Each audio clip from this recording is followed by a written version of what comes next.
Assalamualaikum warahmatullahi wabarakatuh. Hari ini saya Nur Hidayah binti Alias dari unit P SB2 akan membentangkan tugasan 2 iaitu pembentangan RPH untuk subjek PRKA 3012. Baiklah, saya akan membentangkan rancangan pengajaran harian RPH untuk tahun 2. Saya telah memilih unit 8 iaitu uli-uli tembikar yang bertemakan objek buatan manusia. Tajuk yang saya ambil ialah tembikar dan berada di bawah skop bidang kraft tradisional.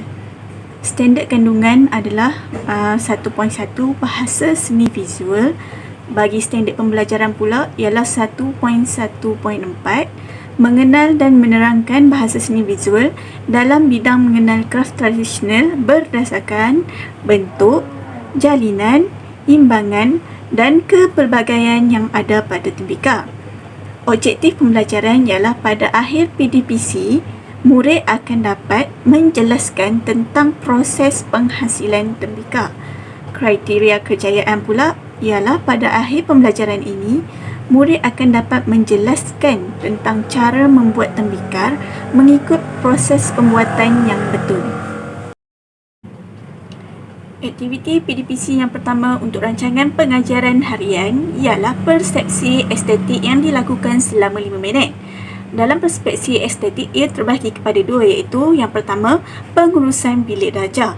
Dalam pengurusan bilik darjah ni, guru akan memberikan arahan ringkas dan mudah difahami oleh murid. Kemudian, guru juga akan meminta murid melakukan persediaan sebelum memulakan sesi pembelajaran seperti mengeluarkan alatan dan barang dan sebagainya. Yang kedua adalah set induksi. Guru akan menunjukkan tembikar kecil kepada murid. Kemudian guru akan bertanya, adakah murid pernah melihat tembikar tersebut? Guru juga akan menayangkan video lagu Tembikar Cantik yang menunjukkan pelbagai jenis tembikar kepada murid. Guru juga akan mengaitkan dengan isi pembelajaran harian berdasarkan video yang telah ditayangkan. Kemudian guru akan bersoal jawab bersama murid tentang pengetahuan sedia ada pelajar berkenaan dengan tembikar. Seterusnya, teori yang digunakan ialah teori konstruktivism dan juga strategi pembelajaran konstruktivism.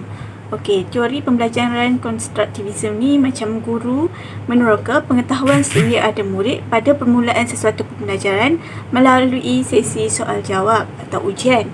Okey, bagi sesi ni kita boleh lihatlah apabila guru menayangkan video, kemudian guru menanyakan tentang pengetahuan sedia ada pelajar tersebut tentang tembikar. Okey, yang seterusnya adalah kaedah blended learning, iaitu kita boleh lihat pada set induksi, guru telah mencampurkan kaedah lama tradisional iaitu dengan bertanya, sesi penyoalan dan juga dengan memasukkan unsur video iaitu lagu, mencampurkan 2 unsur tradisional dan moden di dalam kedua-dua konsep set induksi tersebut. Okey, teknik yang digunakan ialah teknik bercerita dan soal jawab. Boleh lihatlah guru bertanyakan tentang siapa pernah lihat tembikar, di mana dan sebagainya. 5P yang digunakan ialah penyerapan. HOM yang digunakan ialah tekun. Kita boleh lihat pelajar akan fokus, iaitu tekunlah kepada pembelajaran yang dijalankan, dan KBKK yang digunakan ialah pemikiran kritis. Ini merupakan tembikar yang digunakan iaitu pelbagai jenis tembikar yang ditunjukkan kepada murid semasa sesi pengajaran dilakukan, dan ini merupakan video lagu Tembikar Cantik yang ditayangkan kepada para pelajar. Aktiviti PDPC yang kedua dalam RPH ialah aplikasi seni yang dilakukan selama 10 minit. Okey, dalam sesi ini, guru akan menerangkan pengenalan dan definisi tembikar kepada murid.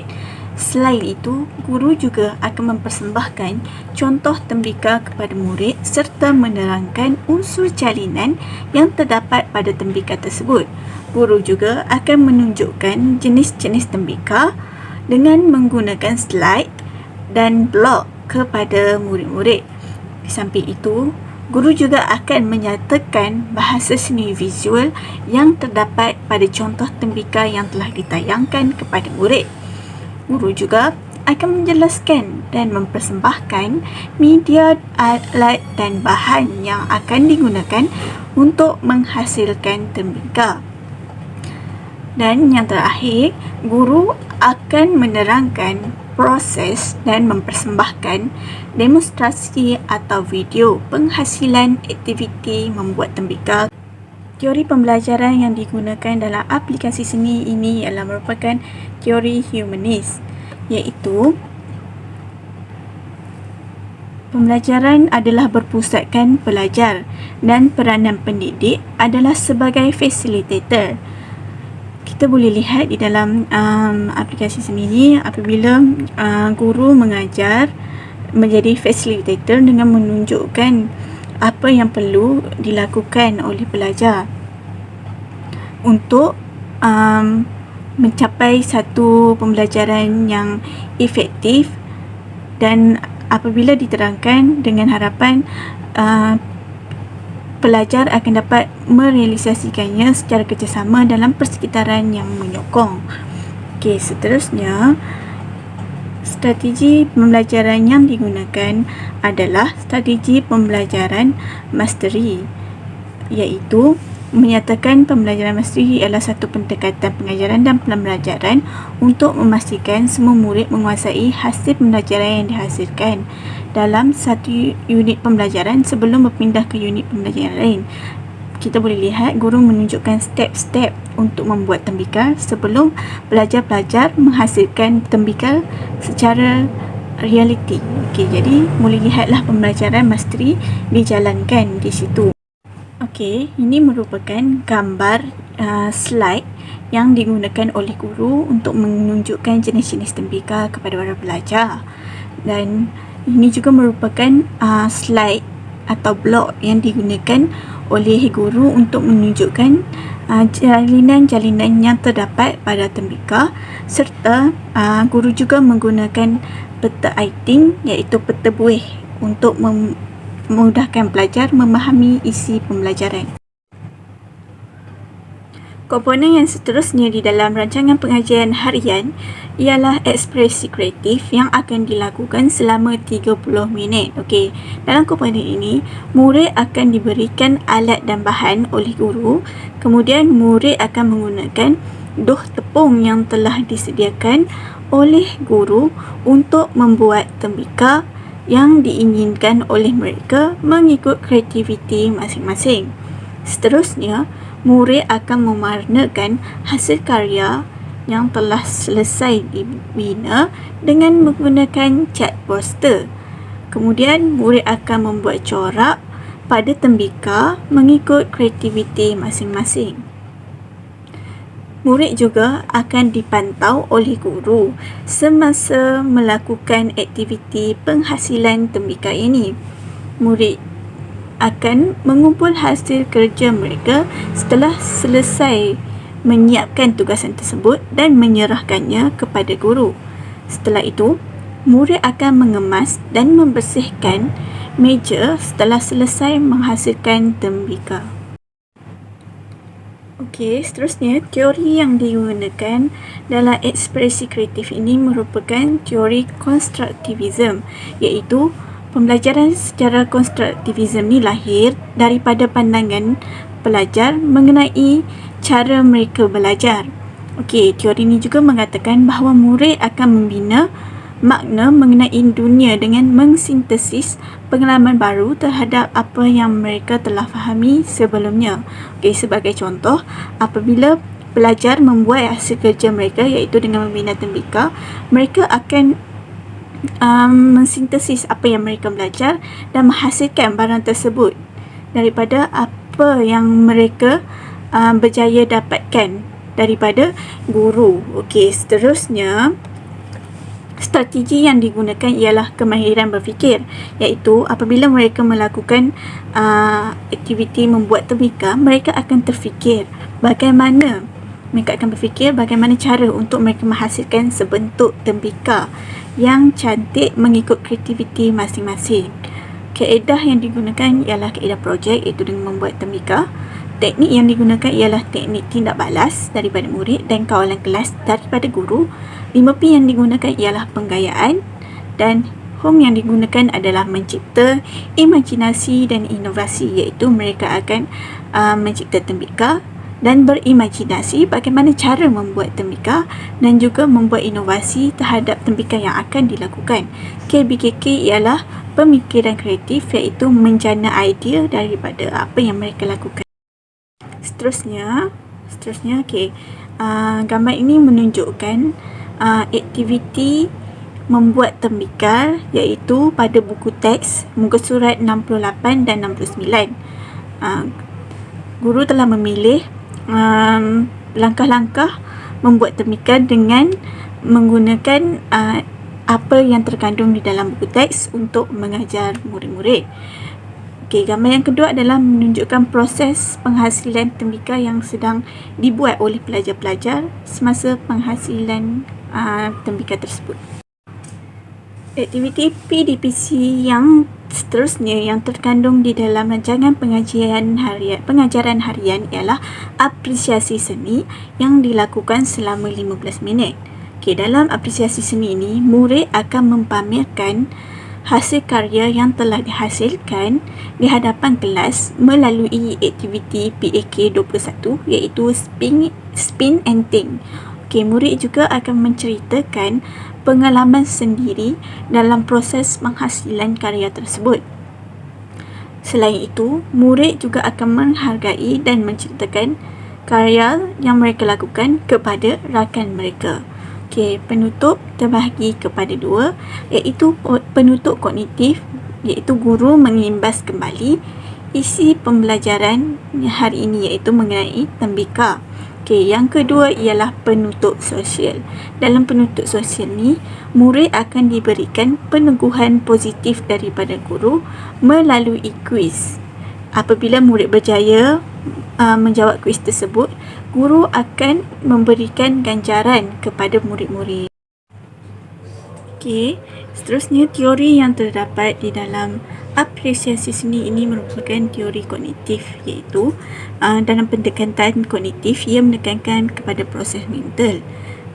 Jadi apabila informasi yang diterima, dia akan diproses melalui pemilihan, perbandingan dan penyatuan dengan informasi lain yang ada dalam ingatan.